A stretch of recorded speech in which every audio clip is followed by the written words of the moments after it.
ఊరు అంటే మా ఊరు, భూమి అంటే మా తల్లిదండ్రులది. కానీ మనం వలస వెళ్ళాక అక్కడ ఎవరో అయితే కన్నేస్తారు. పొలం మాదే అని కూడా అంటారు. ఈ భూమి మొత్తం మాదే అని అంటారు. వాళ్ళతోటి తగాదాలు అయితే పెట్టుకోవాల్సి అయితే వస్తుంది. బెంగళూరు, ముంబై, హైదరాబాద్ ఇలాంటి ప్రధాన నగరాలలో మనం జీవనం కోసం అయితే బయటకు వెళ్తూ ఉంటాము. కానీ మన పూర్వీకుల జమీన్ మాత్రం అక్కడే అయితే ఉంటుంది.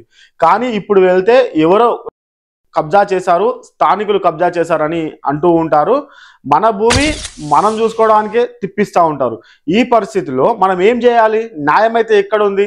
ముందు చెప్పాలంటే మన దగ్గర ఆధారాలు ఉన్నాయా అని చూసుకోవాలి. పాస్బుక్ ఉందా, పట్టాదారు ధృవీకరణ పత్రం ఉందా, రెవెన్యూ రికార్డ్ లాంటివి మన చేతిలో ఉన్నాయా? ఉంటే మనకి న్యాయం ఏ విధంగా ఉంటుంది, అసలు చేయాల్సిన పని ఏంటి, ఇప్పుడు మనం తెలుసుకునే ప్రయత్నం అయితే చేద్దాము.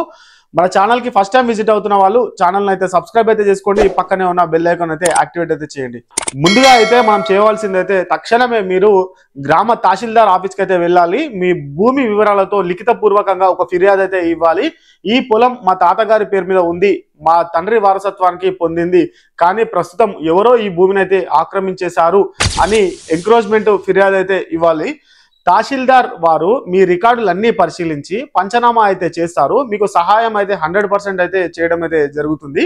మూడోది అంటే మనం ఇప్పుడు వాళ్ళు నా భూమిలో పంట వేశారంటే వాళ్ళని తక్షణం అయితే తొలగించాలి. అంటే ఇది సాధ్యపడాలి అని అనుకుంటే కోర్టు లొకేషన్ ఆర్డర్ అయితే కావాలి.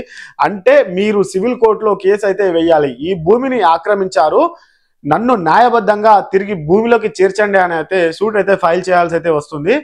కోర్టు అప్పటికప్పుడు ఒక ఇంజెక్షన్ ఆర్డర్ అయితే ఇవ్వడం అయితే జరుగుతుంది. ఇచ్చే అవకాశం కూడా ఉన్నది. ఇది వాళ్ళను పంట వేయకుండా, నిర్మాణాలు చేయకుండా అయితే ఆపుతుంది. నాలుగోది ఏంటంటే మీరు ఇతర రాష్ట్రాల్లో ఉన్నారని ఫిజికల్గా రావడం కష్టం అనుకుంటే మీ తల్లిదండ్రులకైనా అన్నదమ్ములకైనా ఒక పవర్ ఆఫ్ పటాన్ అయితే లేఖ అయితే ఇవ్వండి. వాళ్ళు మీ తరఫున వ్యవహరించవచ్చు, తహసీల్దార్, పోలీస్, కోర్టు దగ్గర కూడా.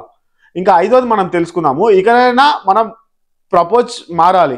గ్రామంలో ఉన్న సర్పంచులు, ఎంపీటీసీలు, వార్డు మెంబర్లను కలవండి. పంచాయతీ రికార్డులన్నీ ఎవరి పేరు మీద ఉన్నాయో మీరు క్రాస్ చెక్ అయితే చేసుకోండి. మీ సమస్యను గ్రామ సభలలో తీసుకొచ్చే ప్రయత్నం అయితే చెయ్యండి.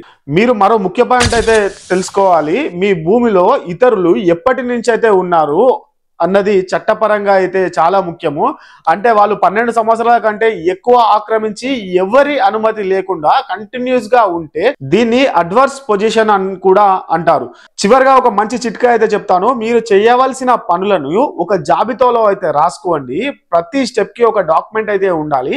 మాట్లాడిన ప్రతి అధికారులతోటి సంభాషణ అయితే రికార్డ్ అయితే చేసుకోండి. ప్రతి ఫిర్యాదుని అక్నాలెడ్జ్మెంట్ రిసిప్ట్ అయితే తీసుకోండి. వీడియో ఇక్కడ వరకు చూస్తున్న వాళ్ళు వీడియోకి అయితే ఒక లైక్ అయితే